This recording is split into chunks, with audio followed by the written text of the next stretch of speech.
Yo, what's going on, everybody? Welcome to the Boxing Jedi's Temple. And of course, well, we saw the fight and we got our answers, right? Yeah, we got our answer. Errol Spence Jr. looked pretty good, and I'm glad. I'm happy. He was off a bit, but I'm glad. I'm glad that he came back in great shape, in good health. I wish him to get much better. What's up, the man of steel, Khalil? What's going on, brother? Salute. And everyone else out there, please hit the like button and subscribe if you haven't. I haven't shown the fight because I wasn't gonna do it over restream.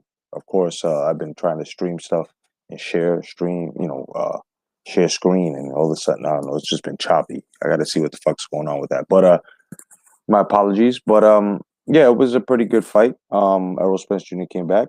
Terrence Crawford was there, and the cameras caught him talking, uh, working his game plan. So he wanted to see his movements and shit. So Danny Garcia,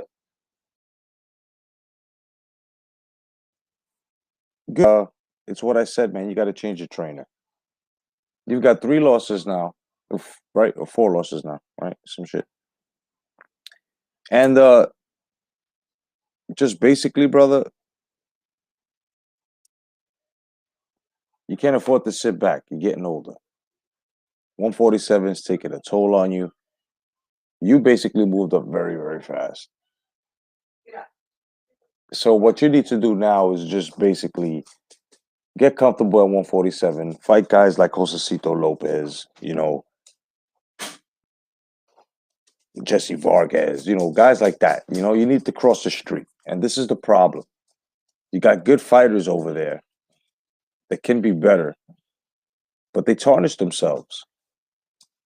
And I feel bad for Danny Garcia because Danny Garcia, he's talented.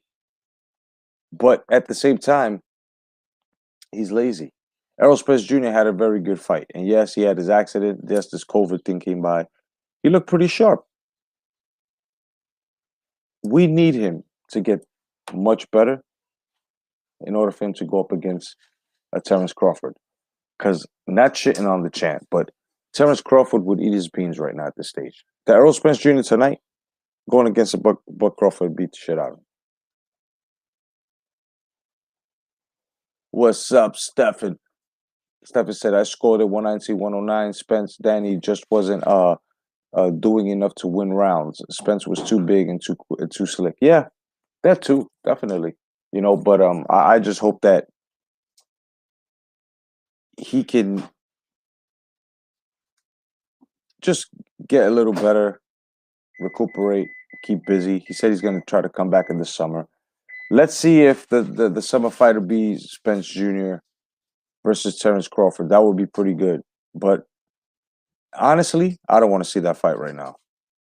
Spence Jr. Look, not like I said, not taking nothing away from the kid, but Spence Jr. is not ready for Terrence Crawford at this stage right now. To take on a Terrence Crawford right now, and I'm not covering up. I'm being honest. I'm not showing hate. I'm not shitting on nobody's parade. I'm being honest, and most of y'all will agree with me too. My man Mala in the house, no doubt. So I don't think that'll be the summer fight. I think the next fight. Look, I'm just gonna put it like this, and this is in a triangle theory. If Spence Jr. fights, I mean, if it's more than likely Sean Porter's gonna wind up fighting Spence Jr. for the summer. Watch. But if Manny Pacquiao and Terrence Crawford get it on, and Terrence Crawford takes this fight, he's going to be light years ahead. And I'm talking pedigree. He's going to be light years ahead of Spence Jr. And nobody should expect any more from Spence Jr. than to lose that fight against Terrence Crawford when it produces. If Terrence Bud Crawford fights a Sean Porter, that Sean Porter style is tailor made he's gonna get creamed early rounds. I'll give him 5 rounds. I'll give him 5 rounds. And when he eliminates him in 5 rounds, fuck it, I'll give him 6. That's Sean Porter. If he eliminates him in 6, what's gonna happen is that it's more than likely Errol Spence Jr. will not be ready, and then he'll probably take on a Manny Pacquiao. Crawford, that is. And Spence Jr. will probably find somebody from PBC to fight. But I'm being honest with you guys. For him, Spence Jr., to take a Bud Crawford fight in the summer, Spence Jr. is not ready. I mean, who agrees with me here? Spence Jr. will not be ready for Bud Crawford in the summer. See the difference between the activity, right? The active and the non-active? It's showing on Danny Garcia. Danny Garcia got used to, like Marvelous Marvin Hagler said, the greatest middleweight champion ever. He said, it's hard to get up in the morning when you're laying in silk sheets. So when you're laying in those silk sheets and you get used to it, this is why it's bad for young fighters to take a year off or 2 years in the spotlight, especially if you're champions and you're gonna lay back and look at the fruits of your labor. It's too early for that, kid. If you want to take a little family vacay, that's a month, okay, no problem. But this shit with 6 years, you're missing out. Then you come back and you fight once. It's going to show. And this is what's bad about PBC. Like I said, this is not the shit on Errol Spence Jr. or anyone else. I'm just saying, it's showing. It's showing. Now, if you wanna do a comparison here, you take Bud Crawford, who represents Top Rank, his fight style, his pedigree, much harder. You look at Errol Spence Jr.'s now. It's not looking too good, huh? It's not looking too promising for Errol Spence Jr. going up against the Terrence Bud Crawford. What's going to happen here is Bud Crawford, he'll have too many tools. And he gained that in his pedigree, in his regiment, because he stood active. This is why I was throwing that theory out before, and I'm going to continue to throw it down the trash heap right now so it can meet Margie the trash heap from Fraggle Rock. Yes, I said Fraggle Rock. Bud Crawford staying active, and to you guys fighting nobodies. Well, the nobodies were 15-0, gold medalists and shit, I mean, you got to look at things the proper way. Now, does it make sense when I say fighters are fighters when they're fighting correctly? Anthony Joshua fought correctly. Then you had Fury, who fought correctly. Usyk moved up after he closed his fucking division, moved up correctly. I mean, don't be upset because what? They're not black fighters or no. They're fighters, period. Remember the handful I said of legacy fighters? Right? Well, I'm giving respect to Errol Spence Jr. He's always had respect on his name. I just don't like this. See, this is where people get it twisted with me, in my boxing opinion, and my fandom for the sport. Like, just because I criticize fighters doesn't mean I don't like them. I'll say I don't like them when they've done something out of the ordinary. What's up, James Thornton? My man, JT. What? We can't give constructive criticisms. We can't speak boxing like boxing fans and critique our fighters, even our own. Because if you can't do that, then you're not a boxing fan. If you're speaking on emotion that causes you guys, I mean, I understand, when people are talking or debating boxing, it's the number one killer in the the boxing rap session, right? The number one killer. When people do not allow people to retort and they allude to speaking over each other. That shit fucking sucks, right? Well, let's stop doing that. See, because I'm not saying I'm a victim of that, but I'm a master of shutting that shit down. I have a very strong fucking mic. James says, JT says, after watching that, I think Errol isn't 100%. I think he looked like he got hurt multiple times. Brian, what's going on, Brian Hawkin, BH? Well, check it out. Spence did look good, but I had asked a question. He said he's coming back in the summer. Do you think that he is ready for a Bud Crawford? I say no. Bud Crawford destroys him now, and even like now, meaning this summer and in the winter as well. Errol Spence Jr. needs about 2 more fights, 3 more fights, bro. And I'm being honest. You know I don't cape for fighters. And I'm not saying it for those guys, oh, you're just saying that because he looked good against Danny Garcia. Listen, if Bud Crawford was fighting Danny Garcia, he would have knocked him out. So Spence looked the way he was supposed to look, and I give him all props. Danny Garcia is known as a hard hitter. But at the same time, all that fades away, even on Errol Spence Jr.'s plate.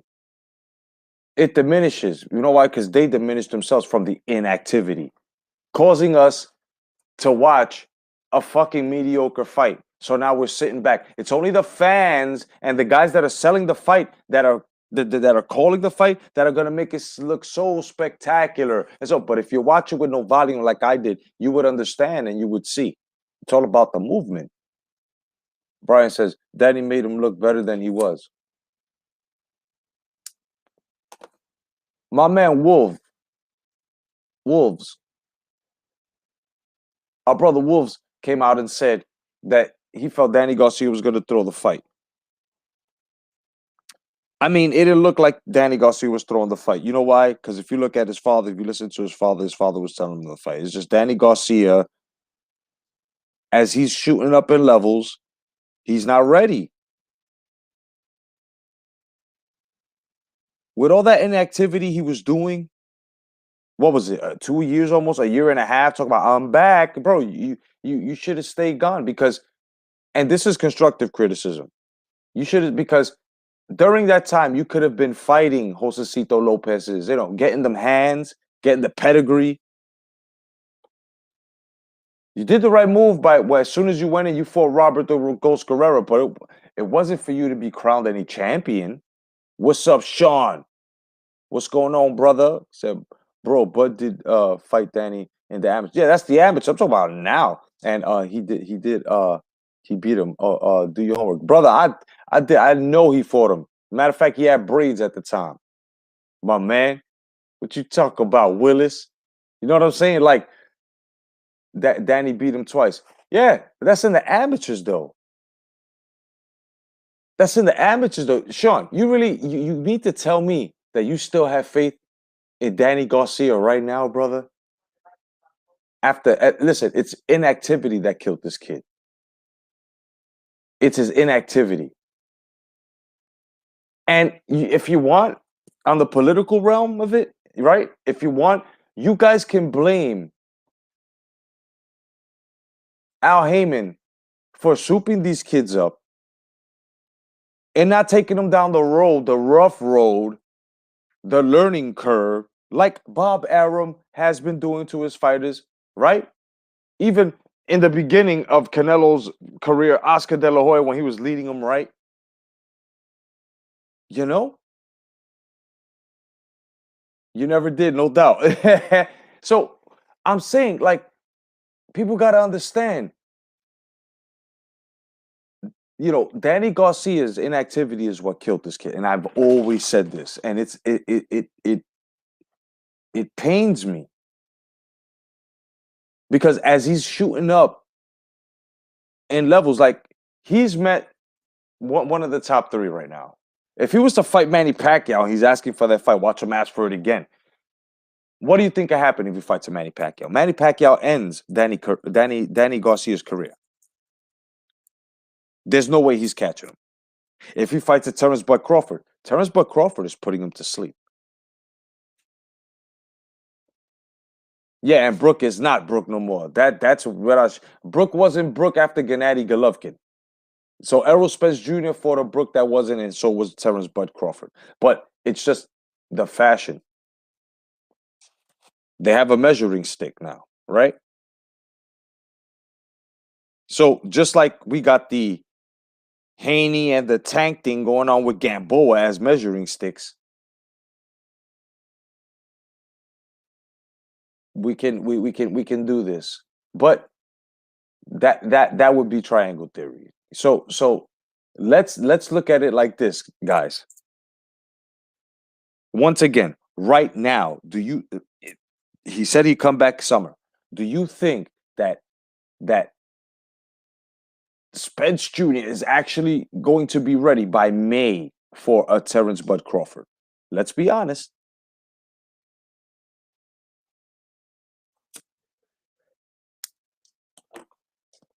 A lot of people think that, Sean, no doubt. A lot of people think that. Me personally, if you ask me, I think it was a draw, that fight.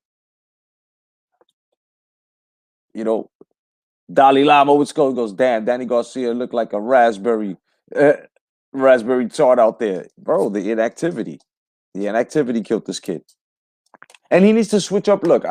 He needs to switch up trainers, bro. Yeah, he thought it, no doubt, right? Hell yeah, like he needs to switch up trainers. He needs to switch up his trainer. That's it. Pop can deal with the business side of it. Now he's got to go and get a college professor because it's getting harder. His father's never been at that level.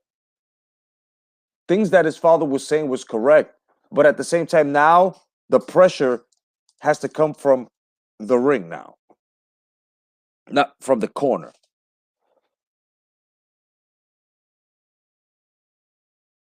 So he has to basically find someone that's going to really, really get at him and give him the pressure while gaining the tools, meaning when he's training, and then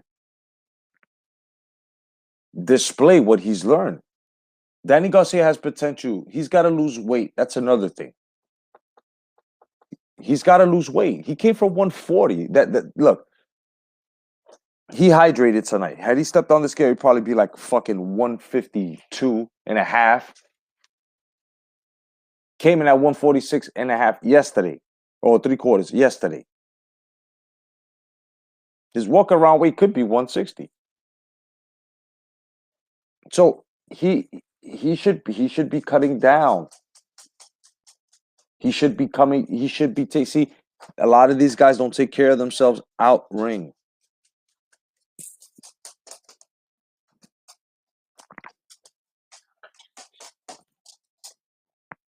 Iceman, what's going on? And it's just the inactivity, you know. So this kid, he's got to now. You're asking why was Bud Crawford at ringside? Because he's doing his homework. And you can tell because when the cameras turned to him for the second time of the night, he was in the corner displaying jabs and how he'd keep this motherfucker off him. So it's getting, what's up, OG? OG Boogie, what's going on? It's getting dangerous. It's getting real dangerous. OG says Errol Spence Jr. avoided Bud Crawford. He didn't even want to give them no airtime. Yeah. Yep.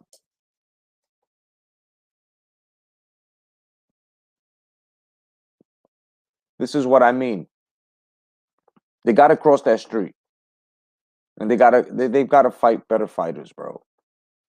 Danny Garcia right now should be trying to fight a Josecito Lopez or Jesse Vargas, somebody from Top Rank. Niggas need to cross the street. Motherfuckers need to stop this bullshit. PBC is not better than any other. You guys need to catch up. You're hurting yourselves. by not crossing over and trying to make fights happen with other promotions. You guys are hurting your own pedigrees here, and it's showing. First is going to show against y'all, and people see the flaws, and then when you actually do go out there and cross the street, what happens? And before that, when you guys do cross the street, is with somebody that's a lower weight class than you or someone else. That's crazy. Yeah, that's what I'm saying. Jose's PBC, but he ain't fight him. That's what I'm saying. He needs to. These guys, they go from level 1 to level 5 to level 10, right? The way we know boxing, you got to go 2, 3, 4, then get to 5. That's what Danny Garcia is missing. He went from 140, then went to 147, took the first step and fought the right guy, but it was the wrong time for him to gain his strap. Regardless, it was vacant. It wasn't. That was bullshit. After Robert the Ghost Guerrero, he should have been fighting someone that was second tier, third tier. You know what I mean? And that's what's happening. He needed to fit in that weight comfortably, and you could tell he's uncomfortable. Come fight night, he rehydrates. He looked like a fucking Bo Weeble. Damn, this weed is good. Hold on, y'all.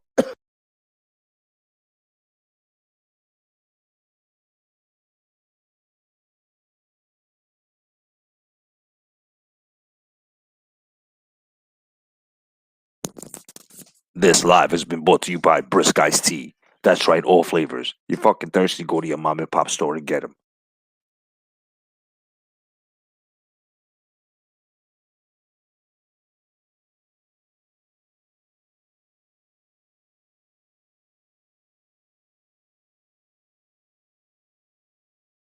Now, of course,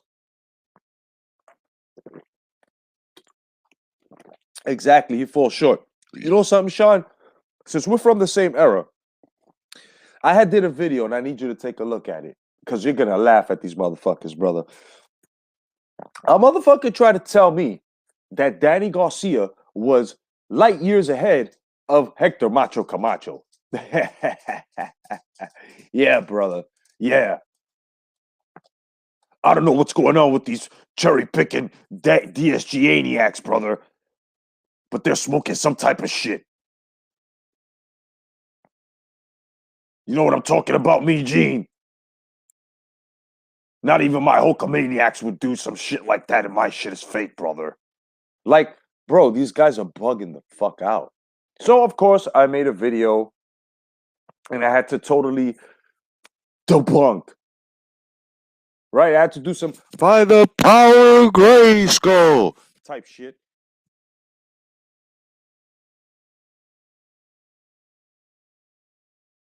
And then, of course, I have my man Brian from the Bionic 6. Ooh, ooh, right? Come on and just fucking just. So I need you to check that out, brother. Go check that out. You know what I mean? I'm gonna pass the stream for Brian and OG Boogie. You know what to do. It's on there. This is Restream. And it's gonna go down in 3, 2, 1, and it's gone. So I hope you guys got the link. You can jump on. He goes, "What the fuck, Hector Macho Camacho Prime? Camacho with a bad was a bad motherfucker. Hell yeah, of course. Guys are fucking. They're funny, bro. They're ridiculously funny, bro. I ran Barkley today, right now, with Reign Supreme. Excuse me. And I tell these guys, I ran Barkley would have reigned fucking supreme. Michael Nunn would have reigned supreme. McClellan, both motherfuckers would have reigned supreme.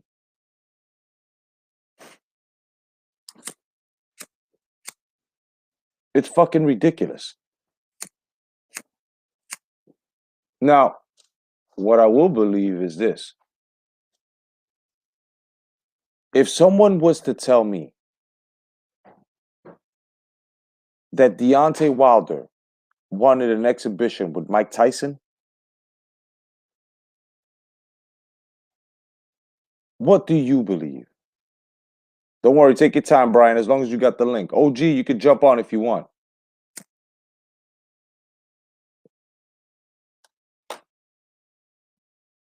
Sign up, brother. Get the restream. Everybody, sign up to restream. Freedom of speech platform, of course.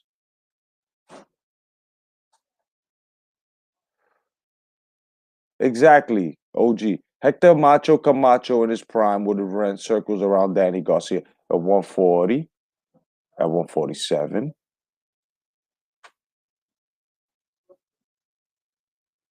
I try to tell these kids, bro. Restream is this exactly what's going on now. It's a streaming platform with freedom of speech, so you can say what you want, post what you want. You know, it's pretty cool. Sort of like a StreamYards, but with more freedom. But this fight actually answered our question on Spence Jr.'s health after the accident. Enough respect to him. Good fight, good strategy. Was in the power puncher's chest most of the night. Neutralized his power and his movement with the jab, throwing him in singles and doubles. Also smothering Danny Garcia, making Danny Garcia fight backwards, making Danny Garcia, who was supposed to be the hunter, the hunted, and whose back was against the rope most of the night. So, congratulations to the unified, undefeated IBF WBC champion of the world and that other fucking trinket. And I just hope that you prepare yourself because you need to grow some more testicular fortitude. Have your fun on your ranch because there's one man that you need to see, and that man's name is Baby Hearns, aka Terrence Bud Crawford, the WBO welterweight champion of the world. And of course, there is a grandmaster at 147 who is the veteran, who holds the WBA and the other WBA. He's unified, and his name is Manny Pacquiao. So, the welterweight division, as long as they give us fights like this and they cross the street, we definitely should say that the welterweight division should cook up again. But it's up to these gentlemen. It's up to these kids, man. It's up to these guys. They're heading to their late 20s, their early 30s. They haven't done shit.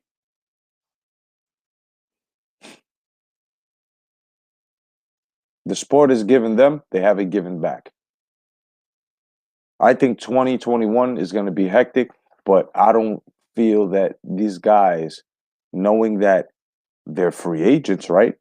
They can make fights that they want. We know that their promoters and the promotions that they signed with work for them. So they're able to make these fights.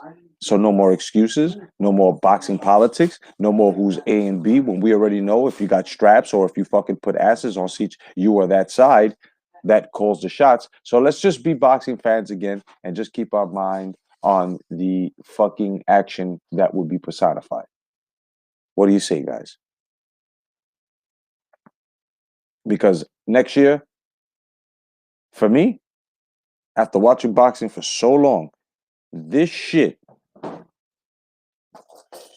this shit better give me, and I don't want, and I'm not talking about Mike Tyson again giving us an exhibition or nobody helping these motherfuckers out. These guys better give us the nostalgic feeling that boxing gives us, the sweaty palms, right? The butterflies in the stomach, the wanting to get more fucking beer and food and fight parties, and right? This is what we need. And if you're alone, you got the sweaty palms, you're eating the fuck out. So these guys exactly have to come out and play. These guys need to just, you got straps, defend them, unify them, do what you're supposed to do. Enough of the bullshit. Because for me, next year, boxing, it's do or die. I gave PBC one more chance tonight. And it's only fights like this that are going to keep my interest. Damn, Jay. What's up, Jay Blues? What's going on, kid? Yup.